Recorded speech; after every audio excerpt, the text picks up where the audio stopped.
मोक्षमार्गस्य नीतारं भीतारं कर्मभूभृतां ज्ञातारं विश्वतत्त्वानां वन्दे तद्गुणलब्धये।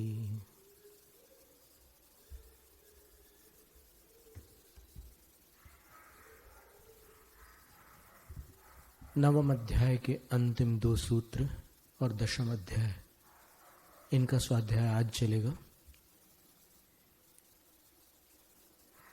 तो निर्ग्रंथों के 5 भेद हैं: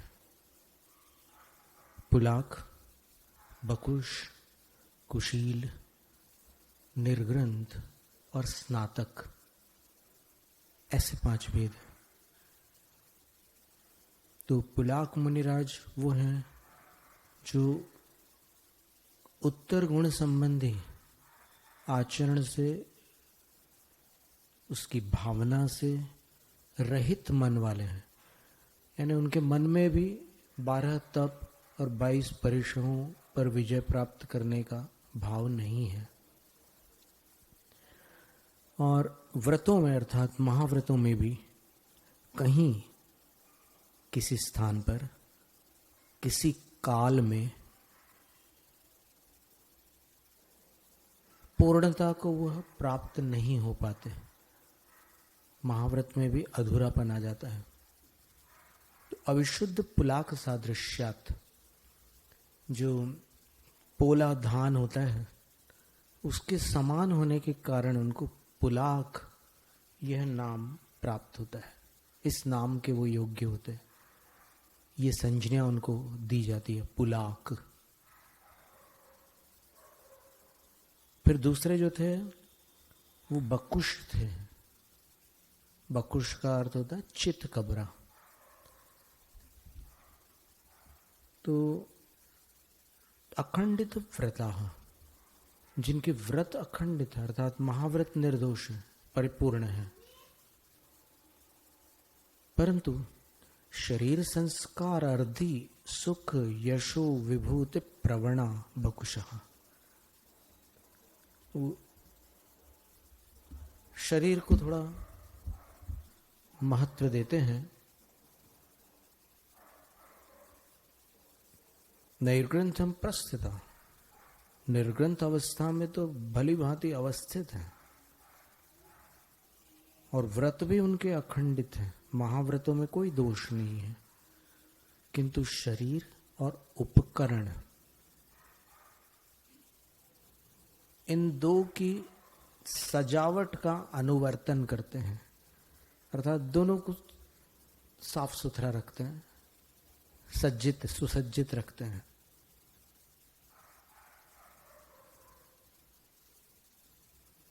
रिद्धि यशस कामा, रिद्धियों की और यश की कामना रखते हैं। 7 गौरव आश्रिता, साता का गर्व भी रखते हैं। पुण्य का उदय चल रहा हो उनका, तो फिर उनके अंदर एक गौरव का अर्थ है, एक गर्व रहता है। बाहर तो कुछ नहीं होगा, लेकिन अंदर ही अंदर उनको एक गर्व होगा। उसको गौरव कहते हैं। बाहर आ जाए तो उसको मद कहते हैं। अविविक्त परिवार, ये बकुश मुनि जो होते हैं उनका परिवार छूटा नहीं होता, अर्थात परिवार के प्रति उनको किंचित अनुराग रहता है। और ऐसा अनुराग रहता है जो गृहस्थी में थे तब अनुराग था, उससे थोड़ा अलग होता है। उस साधु की भूमिका के योग्य अनुराग होता है उनका।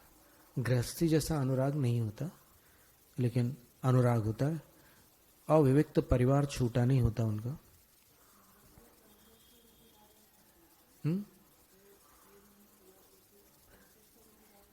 64 रिद्धिधारी मुनियों में तो केवल ऋषि हैं। रिद्धिधारी जो साधु होते हैं उनको ऋषि कहते हैं। अब यहां पर निर्ग्रंथों की बात चल रही है, तो निर्ग्रंथों के 5 भेदों का एक भिन्न वर्गीकरण है, उसका विवरण है यहां पर। और वो रिद्धिधारी जो साधु हैं उनके 64 भेद वो भिन्न श्रेणी में आते हैं, पर वो होंगे इन्हीं में से। अब वो रिद्धिधारी जो साधु है वो इनमें से कौन से होंगे, ये अपन विचार कर सकते हैं। जब पुलाक मुनि को रिद्धि की कामना है और उनके मूल गुण अखंड है, तो रिद्धियों की संभावना तो बनती है। और कुछ रिद्धियां बकुश मुनि के मूल गुण अखंड है, पुलाक मुनि के मूल गुण महाव्रतों में कहीं पर कोई कमी हो सकती है, तो बकुश मुनि को रिद्धियों की संभावना तो बनती है और पुलाक मुनि के भी कोई, क्योंकि उनकी लेशा हमेशा शुभ रहती है। अभी आगे आने वाला है, तो अभी रिद्धियों की चर्चा अपन फिर देखते हैं। अभी एकदम तत्काल अभी जो वर्णन चल रहा है उसको अपन देखते हैं। जो आचार्य पढ़ा रहे हैं, आचार्य महाराज जो अपने को परोस रहे हैं, उसको पहले ले लेते हैं, फिर ये सारे विषय तो अलग से अपन देख सकते हैं। तो बकुश मुनि अविविक्त परिवार, उनका परिवार नहीं छूटा होता है। छेद शबल युक्ता, छेद रूप चित्त कब्रेपन से वो युक्त होते हैं, वे बकुश कहलाते हैं। शबल पर्यायवाची बकुश शब्द है, क्योंकि बकुश शब्द जो होता है वो शबल पर्यायवाची होता है।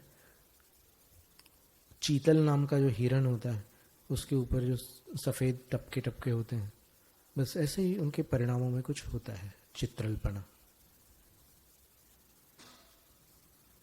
कुशीला द्विविधा, अब बकुश दो प्रकार के थे, शरीर बकुश और उपकरण बकुश। तो जो शरीर का ज्यादा ध्यान रखते हैं वो शरीर बकुश है, और जो उपकरणों में ज्यादा लगे रहते हैं वो उपकरण बकुश है।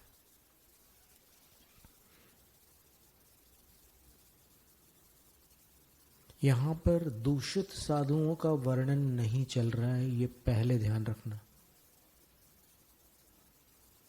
ये यथार्थ साधु हैं, लेकिन इन साधुओं में अपन ने क्या, साधुओं के बारे में कुछ बहुत अधूरी जानकारी प्राप्त की हुई है। करते तब शैल नदी तट पर तरुतल वर्षा की झड़ियों में समता रस पान किया करते सुख दुख दोनों की घड़ियों में। साधु वनवासी ही होते हैं, साधु हमेशा तपस्या में लीन रहते हैं, ज्ञान ध्यान और तप में ही उनको आप पाएंगे। ये सारी बातें जो है ये साधु के स्वरूप में तो है, लेकिन साधु के लक्षण में नहीं है। स्वरूप में साधु के अंदर अधिकतम क्या क्या हो सकता है वो आता है, और लक्षण में कम से कम क्या होता है वो आता है। इसलिए आप स्वरूप को अगर लक्षण मान ले तो बड़ी समस्या खड़ी हो जाएगी। इसलिए यहां जो वर्णन है ये अत्यंत अनिवार्य है समझना। अगर आप नमो लोए सव साउंड में किनको नमस्कार कर रहे हैं वो आपको जानना हो तो, अन्यथा आपने जिनको साधु समझ रखा है उनको आप नमस्कार कर रहे हैं, तो फिर इसको पढ़ने से ये ज्ञान होगा कि फिर उसमें से छूट कौन रहे हैं, आपका नमस्कार किन साधुओं तक नहीं पहुंच रहा है, वो इसको पढ़ने से समझ में आएगा। जिनको आप साधु नहीं मानते हैं उनको आप नमस्कार नहीं करते हैं, तो यहां पर आप ये जब समझेंगे ना तब पता चलेगा कि जिनको लोग साधु नहीं मान रहे हैं उनमें भी साधुत्व है। जैसे अभी बकुश मुनि के विषय में क्या कहा कि परिवार नहीं छूटा उनका, और अब आज अगर कोई देख ले कि साधु परिवार से जुड़े हुए हैं तो फिर बोलेंगे काय के साधु है, ये तो अभी वही अब पुराने ही हैं, वो अभी कोई साधु वाधु नहीं हुए, ऐसे कल्पना कर लेते हैं। पर यहां जिन मुनि के बारे में लिख रहे हैं कि परिवार जिनका नहीं छूटा, वो मुनि बहुत ऊंची श्रेणी के मुनि हैं। बकुश मुनि बहुत छोटे नहीं होते, ये पुलाक से भी अधिक विशुद्धि वाले मुनि हैं, पुलाक मुनि से। तो थोड़ी सावधानी रखनी होगी। बस आप सुनते जाइए, समझते जाइए क्या लिखा है आचार्य ने। तो कुशीला द्विविधा, कुशील मुनि के भी दो भेद हैं। प्रतिसेवना कषाय उदय भेदात। प्रतिसेवना कुशील और कषाय के उदय से जो कुशील होते हैं वो दो की अपेक्षा से दो भेद हैं। तो एक का नाम है प्रतिसेवना कुशील, दूसरे का नाम है कषाय कुशील। शब्द बड़े कड़वे लग रहे हैं सुनने में, पर अर्थ वैसा नहीं है।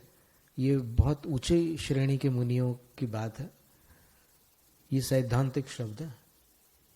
अगर आप ऐसे कषाय शब्द का प्रयोग करो फिर वो कषाय का आवेश हो जाता है, और कुशील शब्द का प्रयोग करो तो फिर वो एक पाप की श्रेणी में आता है। पर यहां पर कषाय कुशील शब्द का अर्थ वो है ही नहीं, कुछ भिन्न अर्थ है। कुशीला द्विविधा भवन्ति कुतः प्रतिसेवना कषाय उदय भेदात। प्रतिसेवना कुशील और कषाय कुशील, ऐसे दो प्रकार के कुशील होते हैं। प्रतिसेवना का अर्थ होता है प्रतिकूल कोई सेवन अर्थात आचरण करना, कोई प्रतिकूल आचरण। तो उसमें लिखा अविविक्त परिग्रह। कैसे होते हैं कुशील मुनि, प्रतिसेवना कुशील मुनि कैसे होते हैं? तो अविविक्त परिग्रह, जिनका परिग्रह नहीं छूटा,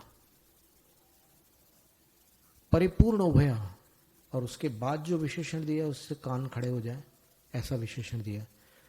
परिग्रह नहीं छूटा, लेकिन जिनके उभय गुण, उभय गुण कौन से? दोनों गुण, दोनों कौन से?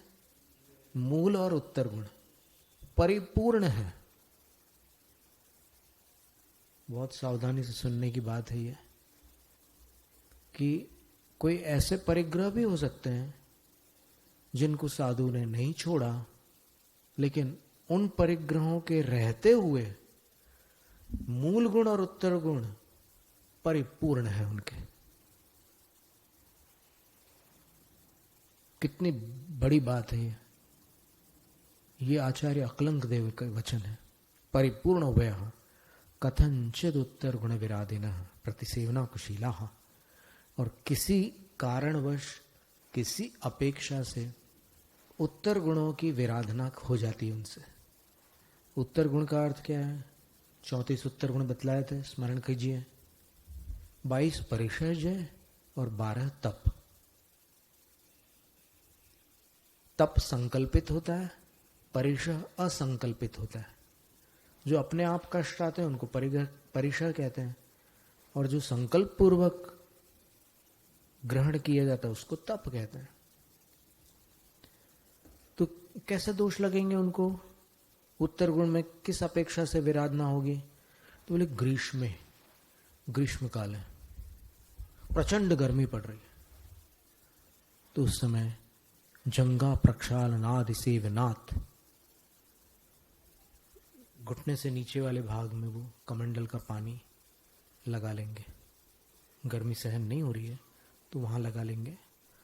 और आदि शब्द से अगर श्रावक लोग शीतलोपचार आदि करते हैं तो उसको भी स्वीकार कर लेंगे।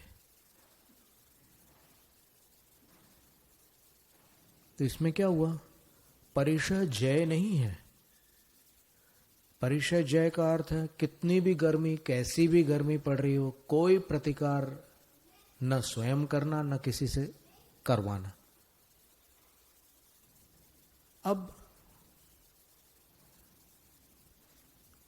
ये बकुश मुनि से भी ऊपर वाले मुनि हैं, प्रतिसेवना कुशील। अभी आगे इसमें और वर्णन आएगा जिसमें और कुछ जानकारियां अपने ज्ञान में आएगी। और कषाय कुशील कौन है? वशीकृतान्य कषायोदया संज्वलन मात्र तंत्रत्वात् कषाय कुशीला, जिन्होंने अन्य कषायों के उदय को वश में कर लिया है। अन्य कषाय का अर्थ सर्वघाती तो वश में कर ही लिए, पहले ही कर लिए दीक्षा के समय। जब वो भावलिंगी मुनि हो गए, निर्ग्रंथ पद को प्राप्त हो गए, तो सर्वघाती कषाय तो समाप्त हो चुकी है। अब देशघाती में 9 कषाय और संज्वलन कषाय शेष थी। तो यहां पर वशीकृत अन्य कषाय उदय के अंतर्गत क्या लेना? कषाय कुशील बहुत बड़े मुनि हैं, बहुत उच्च कोटि के साधु हैं। उन्होंने उनके उदय को वश में कर लिया, अर्थात वो जो कषाय फल दे रही है ये बिल्कुल विचलित नहीं हो रहे उसमें।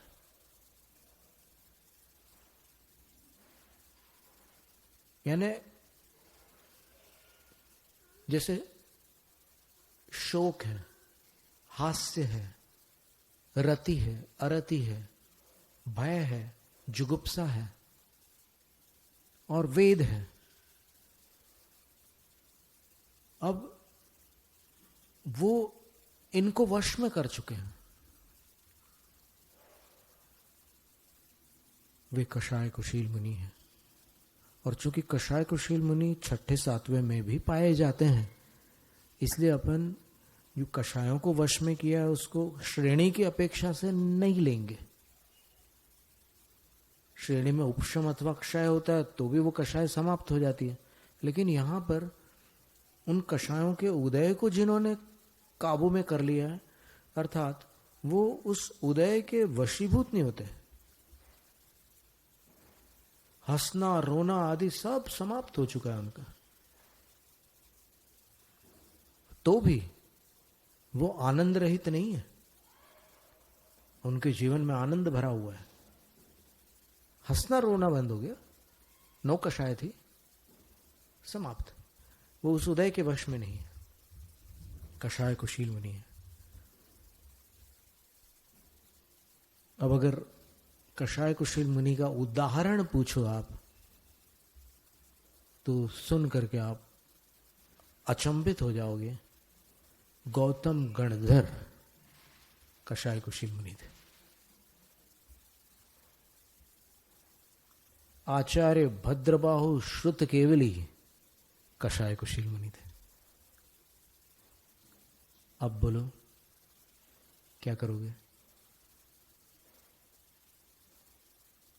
और अभी आगे और भी बताने वाले हैं।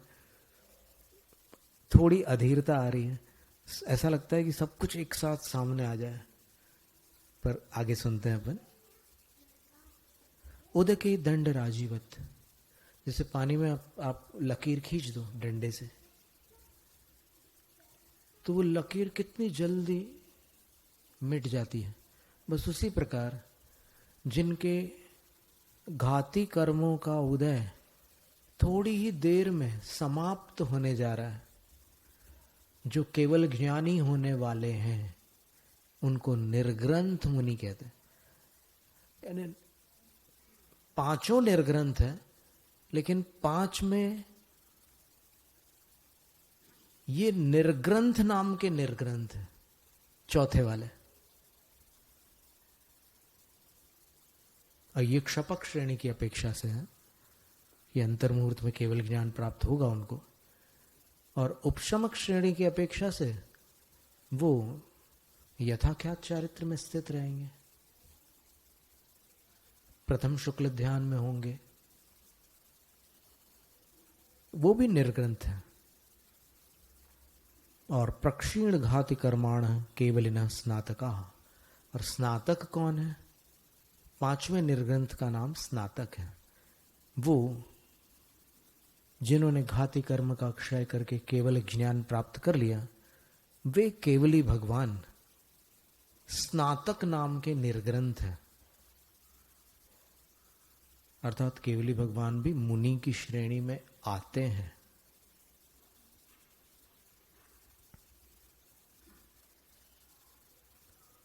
प्रकृष्टा प्रकृष्ट मध्यानाम निर्ग्रंथा भावश चारित्र भेदात गृहस्थवत।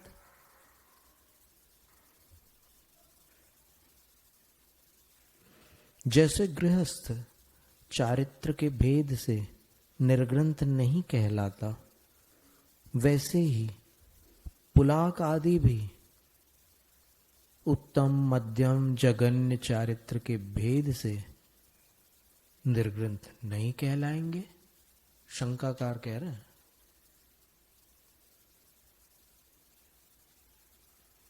अर्थात पांचों निर्ग्रंथों में निर्ग्रंथपना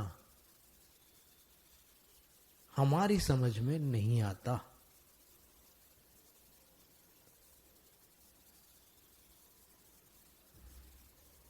नवा इष्टत्वात् ब्राह्मण शब्दवत्।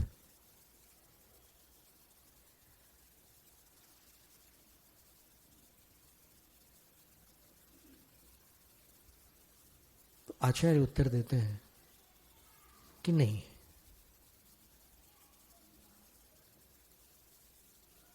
निर्ग्रंथों में भी 5 भेद हमें मान्य है। जैसे एक ब्राह्मण शब्द है, तो ब्राह्मण कितने प्रकार के होते हैं? इसी तरह निर्ग्रंथ भी 5 प्रकार के हो सकते हैं। आपत्ति क्या है? नवैष दोषः कुतः दृष्टत्वात् ब्राह्मण शब्दवत् यथा जात्या चारित्राध्ययनादि भेदेन भिन्नेषु ब्राह्मण शब्दो विशिष्टो वर्तते। जैसे जाति की अपेक्षा से, चारित्र की अपेक्षा से, अध्ययन आदि के भेद से ब्राह्मण अनेक प्रकार के हो सकते हैं। कोई जाति मात्र से ब्राह्मण है, ब्राह्मणों की एक भी क्रिया नहीं आती उनको, तो भी पैदा हो गए तो ब्राह्मण है, एक ये ब्राह्मण हो गए। फिर दूसरे चारित्र की अपेक्षा से ब्राह्मण है। ब्राह्मण की जो चर्या बताई गई है उसका यथावत पालन करने के कारण ब्राह्मण है। कोई अध्ययन अध्यापन की अपेक्षा से ब्राह्मण है, क्योंकि ब्राह्मण का कार्य भी यही है, अध्ययन अध्यापन। कोई श्रोत्रिय है, कोई विप्र है, विभिन्न प्रकार के ब्राह्मण हैं। तो ब्राह्मण शब्द अभिन्न है, सब में लागू होता है। तथा निर्ग्रंथ शब्दोपि, उसी प्रकार निर्ग्रंथ शब्द भी इन 5 में लागू होता है। संग्रह व्यवहार अपेक्षत्वात्, और अगर नयों से जानना चाहो तो संग्रह नय और व्यवहार नय की अपेक्षा निर्ग्रंथों के 5 भेद हो जाते हैं। यद्यपि निश्चय नयापेक्षया गुणहीनेषु न प्रवर्तते, निश्चय नय की अपेक्षा से जो निर्ग्रंथ के गुणों से हीन है उनमें निर्ग्रंथ शब्द की प्रवृत्ति नहीं हो सकती। तथापि फिर भी संग्रह व्यवहार नय विवक्षा वशात, संग्रह और व्यवहार नय की विवक्षा के प्रभाव से सकल विशेष संग्रह भवति, सब भेदों का संग्रह हो सकता है। किंच, और कुछ बतला देते हैं कि 5 निर्ग्रंथ क्यों हैं। इसके विषय में एक बात और सुन लो। दृष्टि रूप सामान्यात, दृष्टि का अर्थ सम्यक दर्शन और रूप का अर्थ मुद्रा, 5 में समान है। सम्यक दर्शन 5 में है और मुद्रा 5 की एक है, इसलिए 5 निर्ग्रंथ है। सम्यक दर्शनम निर्ग्रंथ रूपम च भूषा वेशा युद्ध वीर हितम, आभूषण, वेश और आयुध यानी अस्त्र शस्त्र, इनसे रहित रूप 5 का है और सम्यक दर्शन 5 में है। तो अब ये बात स्पष्ट हो गई कि ये 5 निर्ग्रंथ, इनमें कितनी भी प्रतिसेवना, जो भी कमियां बताई है वो सब कितनी भी हो, पर सम्यक दर्शन इनके पास सुरक्षित है।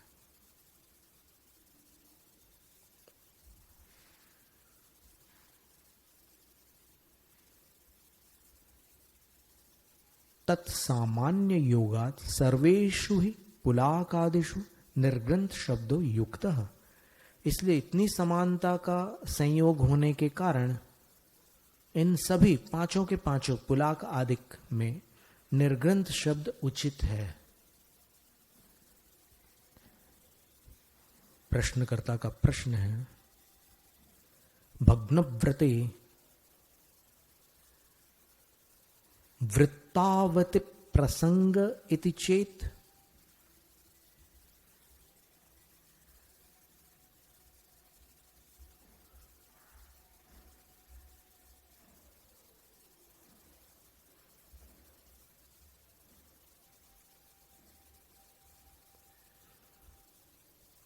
पुलाक मुनि के विषय में कहा था ना कि 5 महाव्रतों में भी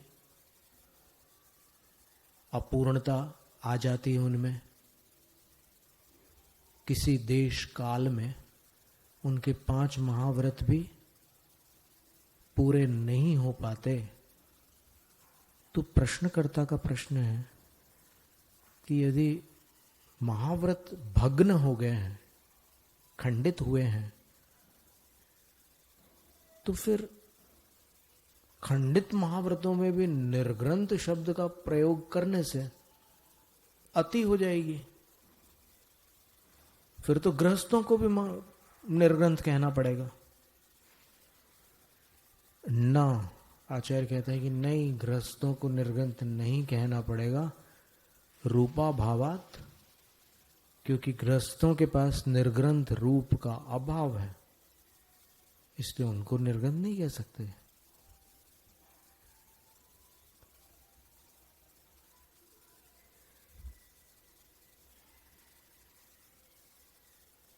निर्ग्रंथ रूपम अत्र न प्रमाणम।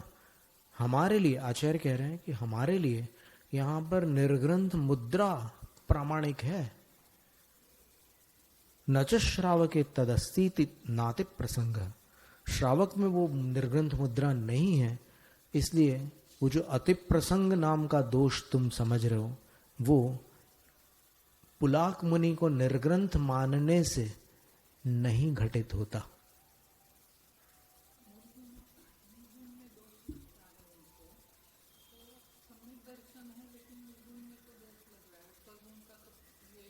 भावना ही नहीं है।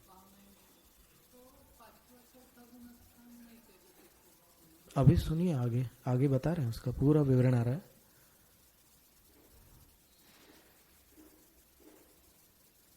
अथ किमर्थ पुलाकाद व्यपदेश अन्यस्मिन् स्वरूपेति प्रसंगेति चेत न दृष्ट्या भावात।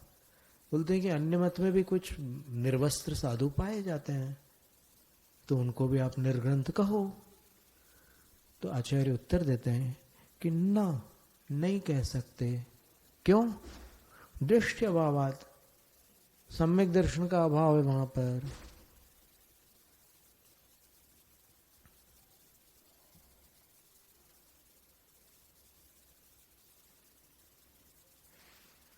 दृष्टिया सह यत्र रूपम तत्र निर्ग्रंथ व्यपदेश। सम्यक दर्शन के साथ जहां पर निर्ग्रंथ मुद्रा है, वहां पर ये निर्ग्रंथ संज्ञा है, न रूप मात्र इति। केवल कपड़े न होने से काम नहीं चलता। अथ किमर्थ पुलाकादि व्यपदेश। अब प्रश्नकर्ता का प्रश्न है कि पुलाक आदि जो संज्ञाएं दी है, उसका उद्देश्य क्या है? 5 प्रकार के भेद बता दिए आपने निर्ग्रंथ के। आपके बताने का लक्ष्य क्या है? क्यों बता रहे हो आप 5 भेद?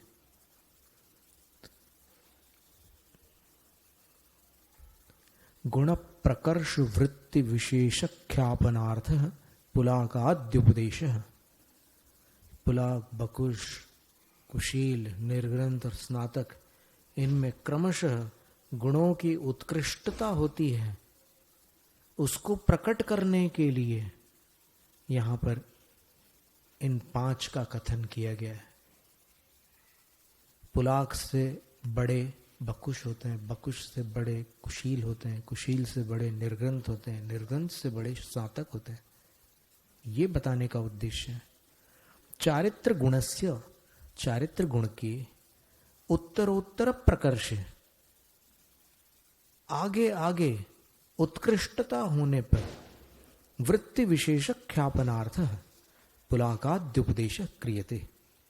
उस परिणति विशेष को प्रकट करने के लिए पुलाक आदि के विषय में उपदेश किया जाता है। तो साधु, जैन साधु, निर्ग्रंथ साधु 5 प्रकार के होते हैं। ये बात यहां पर स्पष्ट हुई और उन 5 का स्वरूप क्या है वो भी बता दिया।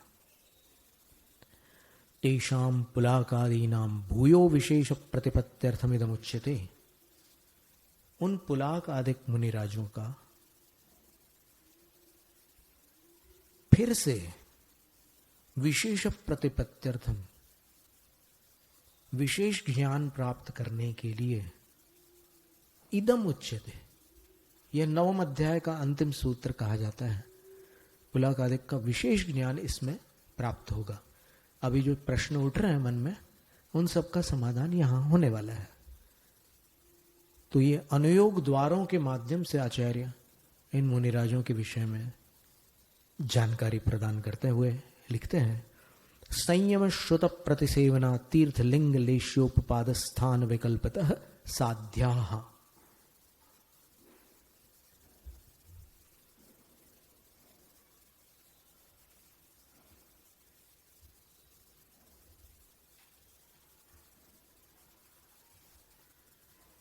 संयम के विकल्प से, श्रुत अर्थात आगम ज्ञान के विकल्प से, प्रतिसेवना अर्थात जो प्रतिकूल प्रवृत्ति है उसकी अपेक्षा से, तीर्थ की अपेक्षा से, लिंग की अपेक्षा से, लेश्याओं की अपेक्षा से, और उपपाद स्थान का अर्थ होता है देवगति में ये कहां से कहां तक जा सकते हैं, इन विकल्पों से साध्या, इन पुलाक आदि साधुओं को साध लेना अर्थात समझ लेना।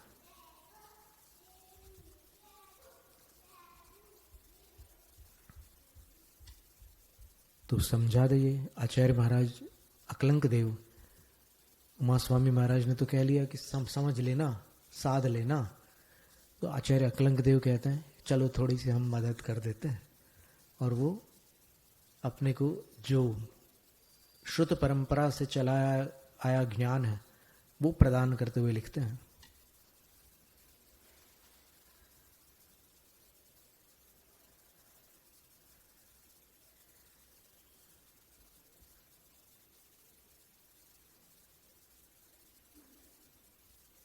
अब पहले वार्तिक में तो उन्होंने थोड़ा सा व्याकरण संबंधी नियम दे दिया।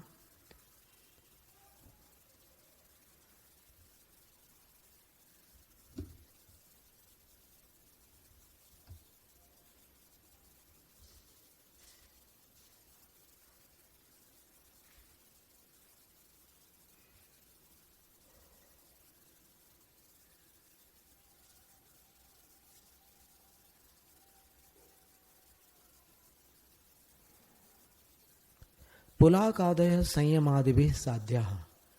चौथे वार्तिक से देखते हैं कि एते पुलाकादय पंच निर्ग्रंथ विशेषा। ये जो पुलाकादिक 5 निर्ग्रंथों के भेद हैं, ये संयमादि भी रष्टाभिर अनुयोग ही साध्या। इन 8 अनुयोगों के माध्यम से ये साधने योग्य है। साध्या का अर्थ क्या लेना? व्याख्येया इत्यर्थ, व्याख्यान करने योग्य है। तद्यथा, वो इस प्रकार है। कस्मिन संयमे भवति, इन 5 में से कौन से मुनि कौन से संयम में रहते हैं?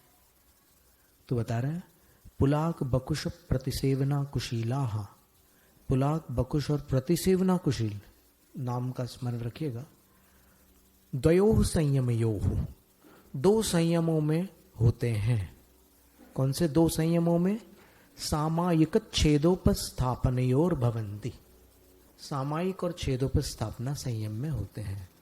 तो अभी जो आपका प्रश्न था कि ये चौथे 5वें गुणस्थान में हो सकते हैं क्या, तो उत्तर है कि सामायिक और छेदोपस्थापना संयम का जो अध्वान है वो 6ठे, 7वें, 8वें और 9वें गुणस्थान तक है। यानी ये सामायिक और छेदोपस्थापना संयम 6ठे से 9वें गुणस्थान तक पाए जाते हैं।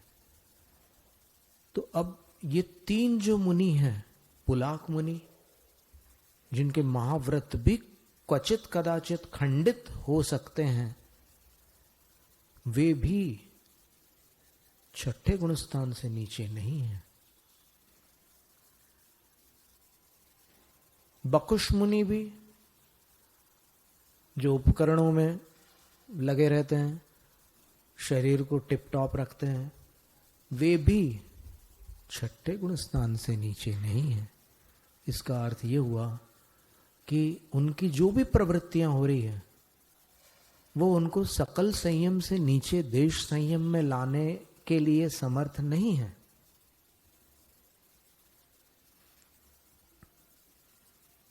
कषाय कुशीला द्वयोः परिहार विशुद्धि सूक्ष्म सांप्राययोः पूर्वयोश्च। कषाय कुशील मुनि जो हैं वो कौन से संयम में पाए जाते हैं? तो आचार्य लिखते हैं 4 संयमों में। संयम रूप जो चारित्र है वो कुल 5 है।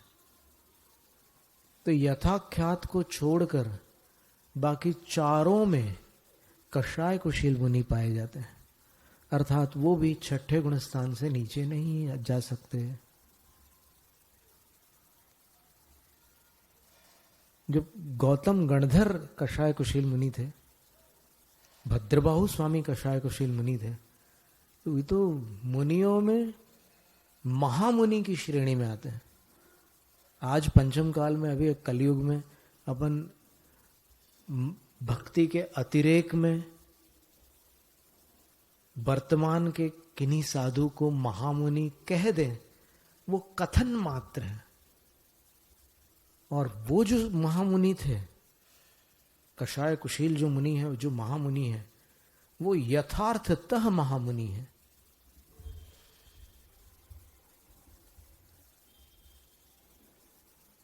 तो उनके पास परिहार विशुद्धि संयम, सूक्ष्म सांप्राय और पूर्वयोश्च। पूर्वयोश्च इत्यस्य कोऽर्थः सामायिक छेदोपस्थापनयोः।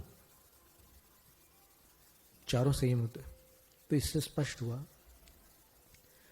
कि जो भी उपशमक श्रेणी पर आरूढ़ हो रहे हैं, 10वें 11वें गुणस्थान तक के जा रहे हैं, वो नियम से पुलाक, बकुश और प्रतिसेवना कुशील नहीं है। 10वें गुण स्थान को जो छू रहे हैं वो कषाय कुशील ही है, क्योंकि 9वें तक जा सकते हैं वो, पुलाक, बकुश और प्रतिसेवना कुशील। क्योंकि सामायिक और छेदोपस्थापना बता रहे हैं, तो उनका जहां तक अध्वान है, उनकी जहां तक सीमा है, वहां तक जा सकते हैं। लेकिन उससे ऊपर अगर जाना हो तो फिर कषाय कुशील हो जाएंगे वो, और उसके ऊपर जाएंगे। पर श्रेणी में एक बात है कि जिनकी आयु शेष है वो 9वें गुणस्थान में जाकर के लौट थोड़ी सकते हैं, 10वें में चले जाएंगे, पर उसके पहले वो कषाय कुशील बन जाएंगे।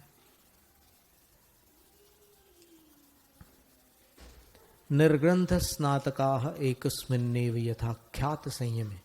निर्ग्रंथ और स्नातक। निर्ग्रंथ कौन? 11वें 12वें गुणस्थान वाले। 11वें को भी लेना, यहां पर आगे समझ में आ जाएगा क्यों लेना। और स्नातक केवली भगवान, वो एकमात्र यथाख्यात संयम में रहते हैं। संयमानुयोग द्वार पूर्ण हुआ। अब दूसरा कौन सा है? श्रुत। श्रुत का अर्थ है आगम ज्ञान। पुलाक बकुश प्रतिसेवना कुशीलाः। पुलाक बकुश और प्रतिसेवना कुशील उत्कर्षेण अभिन्नाक्षर 10 पूर्वधराः। अधिक से अधिक नमो अभिन्न 10 पुव्याणम। अभिन्नाक्षर 10 पूर्व के धारी होते हैं। संपूर्ण 10 पूर्व तक का उनके पास ज्ञान होता है। जब कोई मुनि 10 पूर्व का ज्ञान प्राप्त करते हैं अथवा 14 पूर्व का ज्ञान प्राप्त करते हैं, तो ये 2 ऐसे प्रसंग होते हैं जहां देवलोग आकर के उनकी पूजा करते हैं। 10 पूर्व का ज्ञान होने पर विद्या देवता आकर के पूजा करते हैं, और 14 पूर्व का ज्ञान होने पर चतुर्निकाय देव आकर के पूजा करते हैं। भवनवासी, व्यंतर, ज्योतिष्क और वैमानिक सब आकर के उनकी पूजा करते हैं। तो साधु के पास भी हमेशा देव नहीं आते और सभी साधुओं के पास नहीं आते। ये ऐसे प्रसंग में नियम से आते हैं, बाकी प्रसंगों में वैकल्पिक है।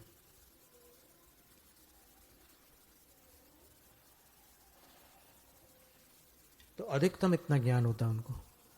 कषाय कुशील निर्ग्रंथ चतुर्दश पूर्वधरा। कषाय कुशील और निर्ग्रंथ जो मुनि हैं 11वें 12वें गुणस्थान वाले, वो 14 पूर्व तक के धारक हो सकते हैं अधिकतम। उत्कर्षण ले लेना साथ में। तो अब अपन देखो कि गौतम गणधर के पास 14 पूर्वों का ज्ञान था, भद्रबाहु स्वामी के पास 14 पूर्वों का ज्ञान था। तो इससे क्या सिद्ध हुआ कि वो पुलाक, बकुश और प्रतिसेवना कुशील नहीं थे। तो क्या थे? कषाय कुशील।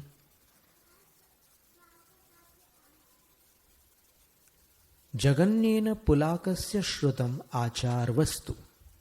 जगन्य से पुलाक मुनि का जो श्रुत ज्ञान है वो आचार वस्तु, मुझे क्या आचरण करना है क्या नहीं करना है, बस इतना उनको ज्ञान होता है कम से कम। बकुश कुशील निर्ग्रंथा नाम, फिर बकुश मुनि, कुशील मुनि और निर्ग्रंथ मुनियों के पास श्रुतम अष्टौ प्रवचन मातर है।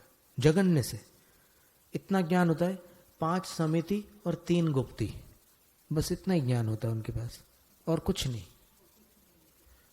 तीनों के लिए बकुश, कुशील और निर्ग्रंथ, इन तीनों का जघन्य ज्ञान 5 समिति और 3 गुप्ती प्रमाण है। तो इतना पर्याप्त है केवल ज्ञान प्राप्त करने के लिए। क्यों? क्योंकि इतने ज्ञान में प्रवृत्ति और निवृत्ति दोनों समा गए। प्रवृत्ति में क्या आएगा? समिति, और निवृत्ति में गुप्ती, बस पर्याप्त है।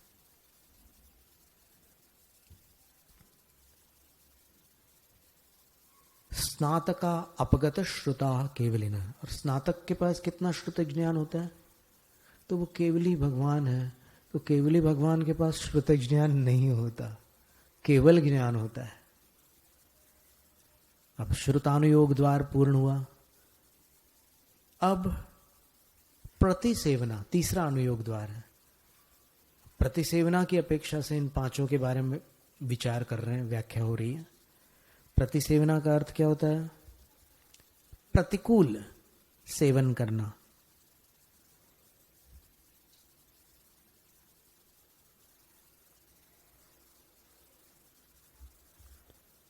तो बता रहे हैं पंचानाम मूल गुणानाम, 5 जो मूल गुण हैं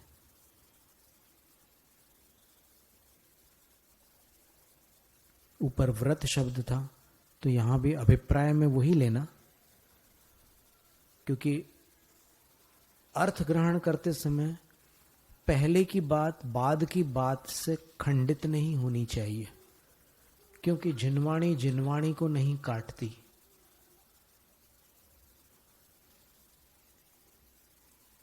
तो पंचानाम मूल गुणानाम महाव्रतानाम, ये अर्थ होगा 5 महाव्रतों के विषय में। और रात्रि भोजन वर्जनस्य च, और रात्रि भोजन त्याग के विषय में भी पराभियोगात बलात् अन्यतमम प्रतिसेवमानः पुलाको भवति। दूसरे के अभियोग से, बलात् जबरन, इनमें से किसी भी एक का प्रतिकूल सेवन कर लेने पर पुलाक हो जाते हैं वो।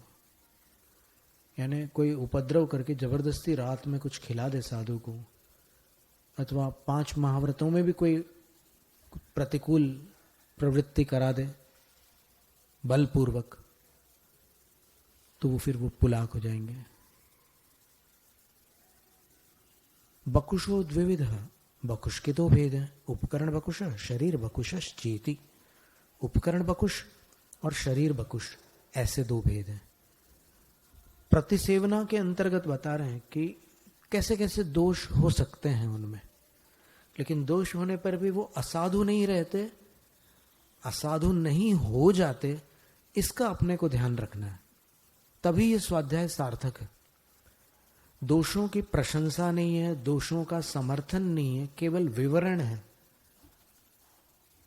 और चूंकि गुणस्थान अपने को समझ में आ गया कि ये 6 से 14वें गुणस्थान में ही आ रहे हैं पांचों,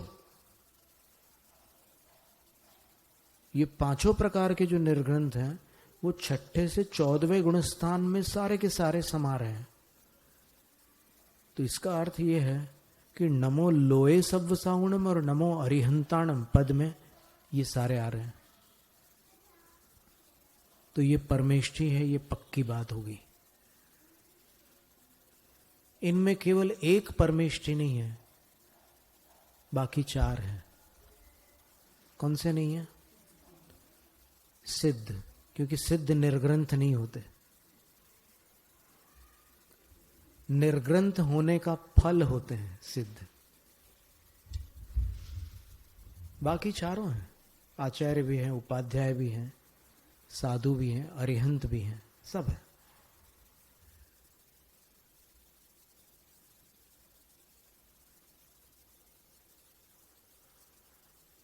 यानी रात को कोई जबरदस्ती मुंह में कुछ खिला दे, कभी ऐसे उपसर्ग हो जाते साधुओं के ऊपर। मड़िया जी में सन 1993 में एक तमिलनाडु के मुनि आ गए, 2 जुलाई को पहुंचे वो, और उसी दिन स्थापना थी चतुर्मास की, चतुर्दशी थी 1993 में, और उनकी स्थापना हो गई मड़िया जी में चतुर्मास की। और पूरे चतुर्मास में एक आहार एक उपवास किया उन्होंने, और हमेशा खड़े होकर ही उन्होंने प्रतिमा योग किया, सुबह दोपहर शाम, और दिन रात स्वाध्याय कर देते और कुछ नहीं। अंत में पंडित पन्नालाल साहित्याचार्य जी ने कहा कि शास्त्रों में जो मुनि का स्वरूप मैंने पढ़ा था वो कभी देखा नहीं, लेकिन इनको देखकर मुझे वो स्वरूप दिख गया। ऐसे साधु थे वो। उनका जब विहार हुआ कार्तिक पूर्णिमा को, तो जब टीकमगढ़ की तरफ वो चले तो बीच में किसी ग्राम में लोधी लोगों ने उनके ऊपर उपसर्ग किया, मदिरा पी करके उन्होंने मुनिराज पर उपसर्ग किया। 3 दिन टीकमगढ़ बंद रहा जैन समाज की ओर से, सरकार को ज्ञापन दिया गया। फिर उस समय शायद दिग्विजय सिंह जी थे, उन्होंने आश्वासन दिया कि हम अपराधी को दंडित करेंगे।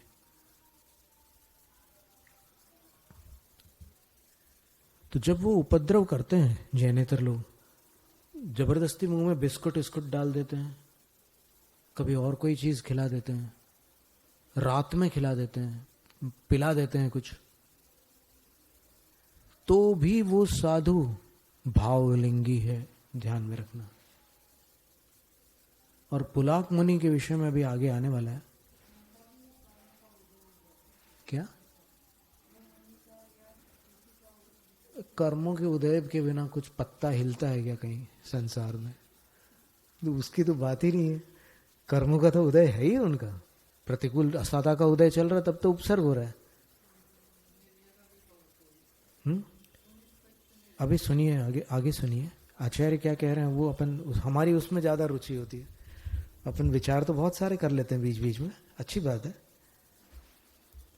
तो तत्र उपकरणाभिष्वक्त चित्तो, जिनका चित्त पिछी कमंडल शास्त्र आदि की सजावट में आसक्त है। देखो, भोगासक्ति छूट चुकी है, रागासक्ति छूट चुकी है, लेकिन अभी उपकरणों में आसक्ति है, फिर भी भावलिंगी साधु है, ये ध्यान में रखना। आदर्श के विषय में पढ़ लेना बहुत सरल है, लेकिन कुछ कमी देख करके भी उसमें आदर्श देखना कठिन है। यहां पर वही दिखा रहे हैं आचार्य कि आंखें खोलो, देखो क्या लिखा है। और क्या कह रहे हैं? एक तो ये उनकी प्रतिसेवना ये है कि वो उपकरणों में आसक्त चित्त है। और क्या है? विविध विचित्र परिग्रह युक्त। कौन है ये पुलाक मुनि नहीं है, ये बकुश मुनि है, जिनके मूल गुण अखंड है, पूरे 28 मूल गुणों में कोई कमी नहीं है, फिर भी विविध विचित्र परिग्रह युक्त। क्योंकि उपकरणों की जो सेटिंग करनी होती है उसके लिए कई औजार लगते हैं, नहीं लगते? ऐसे हो जाएगा कि ये कई चीजें रखनी होती है उनको, तो ऐसे विविध विचित्र परिग्रह युक्त लिखा है। और बहु विशेष युक्त उपकरण आकांक्षी, बहुत खासियत से युक्त उपकरण की आकांक्षा रखने वाले होते हैं। एकदम स्पेशल चाहिए उनको, साधारण पिच्छी अच्छी नहीं चलेगी, कमंडल भी नहीं, वो बिल्कुल स्पेशल होना। अब श्वेत और कोई भी वर्ण हो, लेकिन हो स्पेशल, ये है। क्योंकि श्वेत सर्वसुलभ नहीं है ना, वो विदेशी मोर के होते हैं श्वेत पंख। यहां भारत में भी है, वडोदरा में है, इंदौर में है, कई स्थानों पर श्वेत मोर है, उनके पंखों से पिच्छी बन सकती है। पर केवल श्वेत पिच्छी की बात नहीं है यहां पर, यहां पर हर उपकरण स्पेशल होना, साधारण नहीं चलता। तत्संस्कार प्रतिकार सेवी, अच्छा उन उपकरणों को बिल्कुल सजाने में और उसमें कोई कमी आ गई है तो उसका प्रतिकार करने में वो तत्पर रहते हैं, इन क्रियाओं का वो सेवन करते हैं, ऐसी क्रियाएं वो कर लेते हैं। तो ऐसे भिक्षु उपकरण बकुशु भवति, वे उपकरण बकुश हो जाते हैं। शरीर संस्कार सेवी शरीर बकुश, फिर शरीर के संस्कार का सेवन करने वाले शरीर बकुश होते हैं। प्रतिसेवना कुशीलो मूल गुणान अविराधयन, प्रतिसेवना कुशील जो होते हैं वो मूल गुणों की विराधना न करते हुए उत्तर गुणेशु कांचित विराधनाम प्रतिसेवते, उत्तर गुणों में कुछ विराधना का प्रतिसेवन कर लेते हैं। शरीर संस्कार का अर्थ तेल वगैरह का प्रयोग और फिर टॉवेल वगैरह से शरीर को वो कर देना आदि आदि।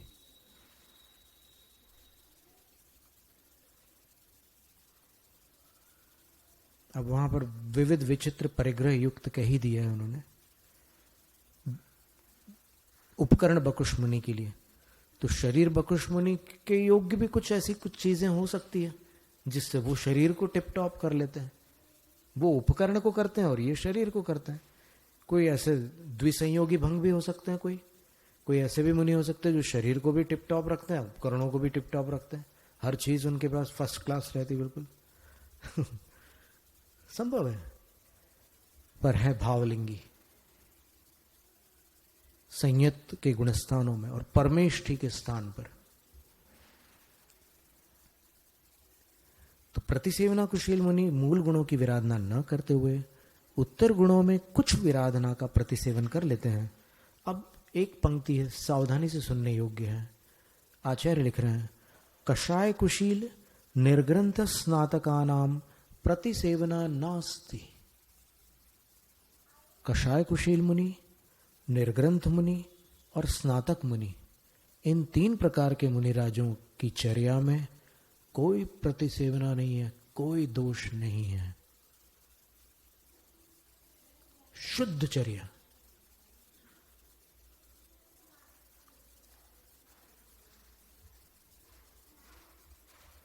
तीर्थमिति सर्वेशाम तीर्थकराणाम तीर्थेषु भवन्ति। तीर्थ अनुयोग द्वार में आचार्य लिखते हैं कि सब तीर्थंकरों के तीर्थ में ये पांचों निर्ग्रंथ होते हैं। यानी उपकरणों को पसंद करने वाले आदिनाथ भगवान के समय भी थे। आप 24 में से कोई भी नाम ले लो ना, ये पांचों सबके समय होते हैं। लिंगम द्विविधम, लिंग दो प्रकार का है, द्रव्यलिंगम भावलिंगम च। द्रव्यलिंग और भावलिंग, यहां पर स्त्रीलिंग पुल्लिंग नपुंसक लिंग वाले लिंग नहीं लेना है। यहां पर लिंग का अर्थ है मुद्रा, साधु की छवि, उसको लिंग कह रहे हैं। भावलिंगम प्रतीत सर्वे पंच निर्ग्रंथ लिंगिनो भवंती। भावलिंग की अपेक्षा से सारे पांचों के पांचों निर्ग्रंथ लिंगी होते हैं, अर्थात पांचों ही भावलिंगी होते हैं। द्रव्यलिंगम प्रतीति भाज्या, द्रव्यलिंग की अपेक्षा करो तो फिर उसमें विभाजन हो सकता है। कोई गौर वर्ण होंगे, कोई श्याम वर्ण होंगे, कोई ऊंचे होंगे, कोई जगन्य अवगाहना वाले होंगे, कोई उपसर्गवश वस्त्र से आवृत होंगे, हो सकता है ना। गुरुदत्त मुनि वस्त्र से आवृत थे उपसर्ग काल में, और कोई आभूषणों से युक्त भी हो सकते हैं, पांडवादिवत। तो ये द्रव्यलिंग की अपेक्षा से ये सारे अंतर शक्य है, लेकिन भावलिंग सब में समान है। लेश्याः, अब लेश्याएं देख लीजिए। पुलाकस्य उत्तरास्तिस्रो लेश्या भवन्ति। पुलाक मुनि जिनके महाव्रत तक खंडित हैं, उनके ऊपर की 3 लेश्याएं होती है। विचार करो आप, पीत, पद्म और शुक्ल। अभिप्राय यह है कि इतना सब होने के बाद भी उनकी लेश्या अशुभ नहीं हुई है। कितनी अद्भुत बात है। बकुश प्रतिसेवना कुशीलयो षडपि, बकुश और प्रतिसेवना कुशील की 6 लेश्याएं हो सकती है। कृष्ण लेश्या भी हो सकती है। कषाय कुशीलस्य परिहार विशुद्धेश परिहार विशुद्धेश चतस्र। अच्छा, यहां पर संपादक ने पाठ ऐसा दिया, परिहार विशुद्धेश चतस्र उत्तरा। कषाय कुशील मुनि में 4 लेश्याएं हो सकती हैं। कापोद, पीत, पद्म और शुक्ल, ये 4 लेश्याएं कषाय कुशील मुनि के हो सकती है। ये भी एक अजीब बात है। ये तो जब कोई केवली श्रुत केवली मिलेंगे तब पूछेंगे कि गौतम गणधर जैसे साधु जो कषाय कुशील है, अथवा भद्रबाहु स्वामी जैसे साधु हैं, उनको कापोत लेश्या हो सकती है, और पुलाक मुनि को कापोत लेश्या नहीं हो सकती। ये बात उनसे निवेदन करेंगे कि आप समझाइए। अथवा अभी वर्तमान में भी कोई विद्वान साधु हो या कोई गृहस्थ विद्वान हो, उनसे भी ये प्रश्न पूछा जा सकता है। हो सकता है, ज्ञान तो ज्ञान है, किसी के पास इसका समाधान मिल जाए। सूक्ष्म सांप्रायस्य निर्ग्रंथ स्नातकयोश्च शुक्लैव केवला भवति। सूक्ष्म सांप्राय और निर्ग्रंथ और स्नातक, इनके मात्र शुक्ल लेश्या होती है। अयोग शैले प्रतिपन्ना अलेश्याः, और अयोग शैल यानी 14वें गुणस्थान को जिन्होंने प्राप्त कर लिया, उनके पास लेश्याएं नहीं होती, क्योंकि वो अयोग है। जोग पौत्र